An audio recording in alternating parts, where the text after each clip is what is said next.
Hey, so in this video we'll be doing the Easter eggs and predictions for Season 1, Episode 5 of Marvel's Inhumans. Beware spoilers if you've not caught up. So this episode's title is Something Inhuman This Way Comes, and it's a reference to Black Bolt's solo comics, and I believe it's from number 1.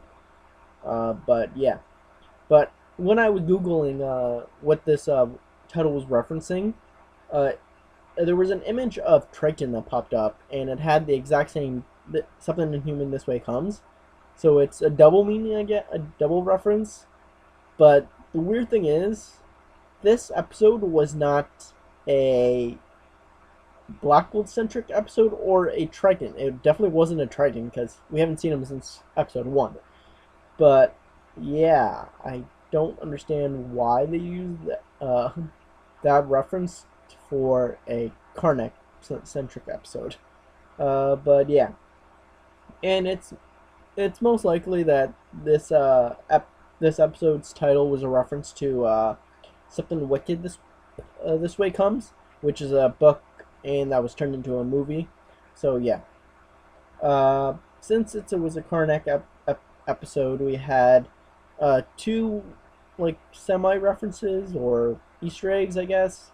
Like I in the previous episode, I believe I pointed out that, or I believe it was last episode or the episode before that, that Karnak is wearing his comic book costume from his solo film and his Secret Warriors comics, and the only thing that was missing was his bandages that are around his hands. And I never really thought that was gonna like they were never gonna they were gonna actually bring it into the show, but they did, which I actually find that really cool that they just slowly built his costume into the show, but or brought his costume into the show. But when Reno went to shoot Karnak and Karnak, we see a scene where he karate chops the bullet and it splits apart. Hits Jen. That scene is actually from the comics, but I believe it didn't end that way. Like he does chop the bullet in half and it splits apart. So that part is from the comics. Other than Jen getting hit, is not from the comics. So yeah. Uh, and that was it for Easter eggs or references. But if I missed anything, comment down below. But what I liked about this episode were like the differences and the similarities between certain characters. They in the flashback we learn a little bit about what was going on Adelan with Karnak and everything like that, and he's like always in his head, and he's like he was playing chess, and Gorgon is like a very uh, like like carefree person, I guess. But uh, but in this, in the actual present day, you see the roles are reversed. Karnak is now learning to be more carefree, even though has his powers. He wants to actually become back to who he was back in Adelon. But Gorgon is not as carefree as he was on Adelon. He's now trying to think of what Karnak would do and is more serious of a person than he was on Adelan. So I kind of find that cool.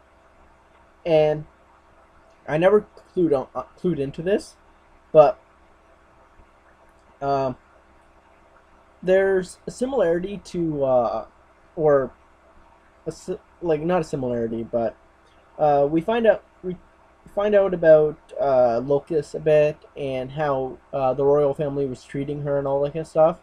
And she said she wanted to be a healer before Terrigenesis happened, and now she's a tracker and all that kind of stuff.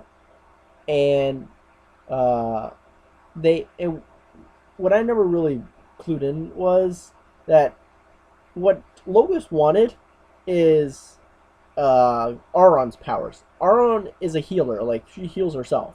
So I'm assuming she could heal other people. I'm just not sure. But I kind of find that cool because in the comics, Auron is actually a tracker, where she has really big ears, where she can listen to anywhere and find whoever they're looking for. Because if she can hone in on any word that has been spoken, so if you want to look for Black Bolt, if you hear someone say Black Bolt, you know where to like head to. So I kind of find that cool that Lucas has Auron's powers, and has powers that Locus wanted. But yeah, so for predictions, uh, they have I'm assuming Maximus by the end of the season is gonna have no friends at all, like or allies or anything like that, because we already had Locus basically turn on him, like found the error of her way because uh, Maximus is treating her the exact same way that the royal family did when they were in power. So she turned on him, and Auron is questioning like her orders by Maximus because she did not know about Declan. She didn't know how like that he had friends on Earth.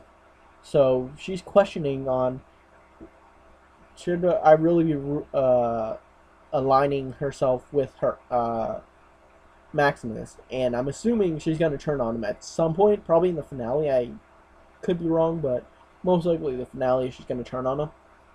But then you had Tybor, where he's also questioning his loyalty to Maximus, but he's also scared to uh, defy him, I guess.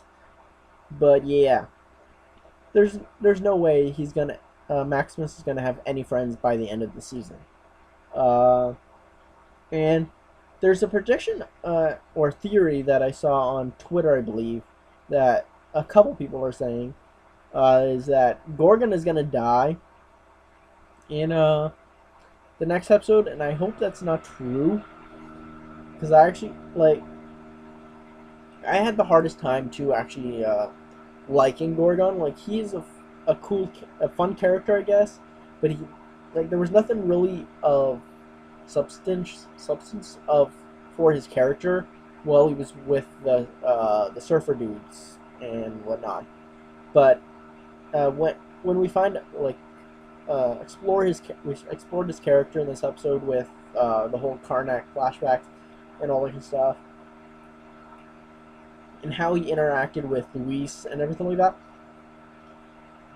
I found it like more interesting of a character who he actually is, and I'm hoping that next episode, since it is a Gorgon episode, I believe, so the episode has the name Gorgon in the title.